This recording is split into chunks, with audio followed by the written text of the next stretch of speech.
किसी दूसरे लोक के पशु पक्षियों के बारे में विस्तार से बताएं। एक कमेंट। जिज्ञासा किसी दूसरे लोक के बारे में जानने की या फिर वहां रहने वाले जीवों के बारे में जानने की हमें द्वंद्व व्यवस्था के अंदर में ही रखने वाला है, माया के अंडर में ही रखने वाला है। मतलब जितना भी हम इस ब्रह्मांड को जानते जाएंगे उतना ही हम फंसते जाएंगे। तो हमारी बुद्धि का ये जान लेना या फिर समझ लेना ही हमें फंसाने का काम करता है, हमें उलझाने का काम करता है। क्योंकि जो भी नया विषय हमारे सामने में निकल कर आएगा हमारे बौद्धिक बल सवाल खड़े करेगा, और अगर कोई सवाल आया है तो उसका जवाब भी जरूर होगा। किसी भी सवाल का जब तक हमें जवाब नहीं मिल जाता हमारी बुद्धि परेशान रहती है, और अगर उस सवाल का जवाब मिल भी जाता है तो उसी जवाब में एक नया सवाल भी खड़ा हो जाता है, और ये जवाबों का और सवालों का सिलसिला हमेशा बना रहता है। वास्तव में इस माया रूपी संसार में प्रश्नों का या फिर उत्तरों का सिलसिला कभी ना खत्म होने वाली परिस्थिति की तरफ हमको ले जाता है। मतलब हमारी बुद्धि या फिर हमारा मन इसी के इर्द गिर्द घूमता रहता है। हमारी बुद्धि की वजह से या फिर हमारे मन की वजह से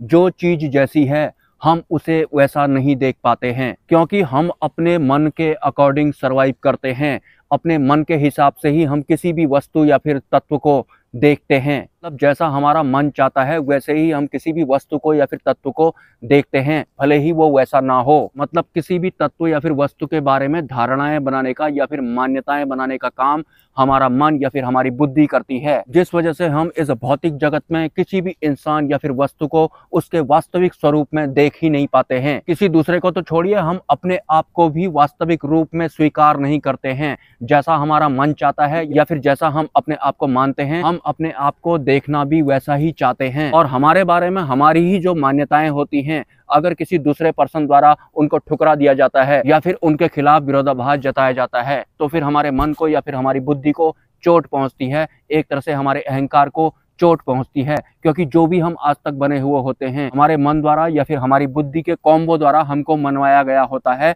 और हम अपने आप को वो मानते भी हैं।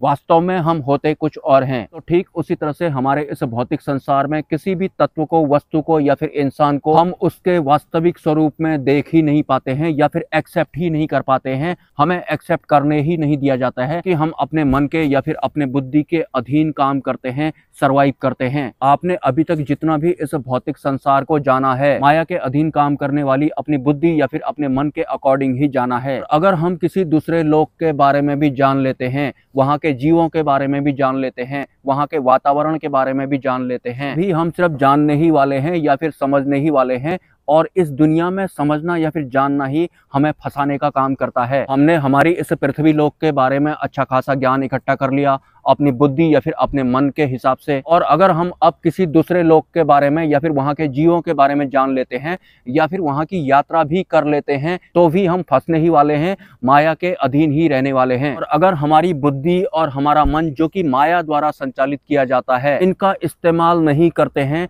तो उसके बाद जो चीज जैसी है उसकी वास्तविकता हमें दिखाई पड़ती है। लेकिन जहां जहां हम अपनी बुद्धि का या फिर अपने मन का इस्तेमाल करेंगे वहां हम भ्रमित ही रहने वाले हैं, या फिर हमारा विस्तार ही होता जाएगा, जैसा कि आज तक हुआ है। जैसा कि मैंने अपने एक वीडियो में बताया था कि जो सूर्य है, सूर्य की जो गर्मी है, वो गर्मी सूर्य में रहने वाले जीवों के लिए ऑक्सीजन का काम करती है। लेकिन वही सूर्य की गर्मी अगर इस पृथ्वी लोक में पूर्ण रूप से आ जाए तो हम में से कोई भी नहीं रहेगा। ठीक उसी तरह से हमारे पृथ्वी लोक में हमें जीवित रहने के लिए जिस तरह से ऑक्सीजन की जरूरत पड़ती है, लेकिन इस धरती से थोड़ी ऊंचाई के बाद ऑक्सीजन खत्म हो जाती है। थोड़ी ऊंचाई पर जाने के बाद ऑक्सीजन इसलिए खत्म नहीं होती है कि वो ऊंचाई पर है तो वहां पर ऑक्सीजन नहीं पहुंच पाई, उसको ब्रह्मांडीय व्यवस्थाओं द्वारा व्यवस्थित किया गया है। क्योंकि जिस ऑक्सीजन की वजह से हम जीवित रहते हैं उसी ऑक्सीजन की वजह से किसी दूसरे लोक के जो जीव होते हैं वो मर जाते हैं। इसी वजह से हमारे इस पृथ्वी लोक में हर तरह के वातावरण की व्यवस्था की गई है। बहुत ऊंचाई पर अगर हम जाते हैं तो वहां पर ऑक्सीजन नहीं होती है, और जहां ऑक्सीजन नहीं है सीधी सी बात है हम सरवाइव नहीं कर पाएंगे। लेकिन ऑक्सीजन ना होने की वजह से, जो कि दूसरे लोक के प्राणियों के लिए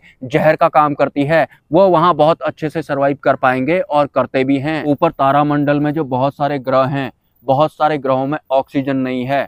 इसी वजह से नहीं है क्योंकि हमारे इसी ब्रह्मांड में कुछ जीव ऐसे भी हैं जिनके लिए ऑक्सीजन पॉइजन का काम करती है। इस वजह से बहुत सारे ग्रहों में ऑक्सीजन है ही नहीं, क्योंकि जरूरी नहीं है जो व्यवस्था हमारे लिए जीवनदायिनी होगी वो दूसरे डायमेंशन के प्राणियों के लिए भी जीवनदायिनी ही होगी। इस वजह से इस ब्रह्मांड में जो असंख्य अनंत लोक हैं उन सभी के लिए अलग अलग हिसाब से व्यवस्था की गई है। किसी ग्रह में सिर्फ आग ही आग है, किसी ग्रह में सिर्फ बर्फ ही बर्फ है। मतलब हम इंसानों को जीवित रहने के लिए जो जो चीजें चाहिए वो व्यवस्था हर ग्रह में नहीं है। लेकिन इंसान अगर किसी दूसरे ग्रह में भी जाता है तो सबसे पहले वहां पर ऑक्सीजन की खोज करता है या फिर पानी की खोज करता है खुद के जीवित रहने के लिए। अगर किसी ग्रह में ऑक्सीजन या फिर पानी नहीं होता है तो इंसान वहां से वापस आ जाता है। बहुत सारे ग्रहों में ऑक्सीजन या फिर पानी इसलिए नहीं है क्योंकि जल हमारे लिए जीवन है, लेकिन अन्य लोगों के, अन्य जीवों के लिए जो जल है वो मृत्यु भी है। अगर बहुत सारे ग्रहों में ऑक्सीजन या फिर वाटर हो गया तो वहां जो सरवाइव करने वाले जीव हैं वो विलुप्त हो जाएंगे। मतलब इस ब्रह्मांड में जितने भी अनंत असंख्य लोक हैं, उन सभी लोकों में जितने भी जिस भी हिसाब के जीव सरवाइव करते हैं उन सभी के लिए व्यवस्था की गई है। एडवांस में पहले से ही व्यवस्था की गई है। अगर आप इस चैनल को सपोर्ट करना चाहते हैं, कम्युनिटी पोस्ट में एक QR कोड होगा जिसका आप स्क्रीनशॉट ले सकते हैं।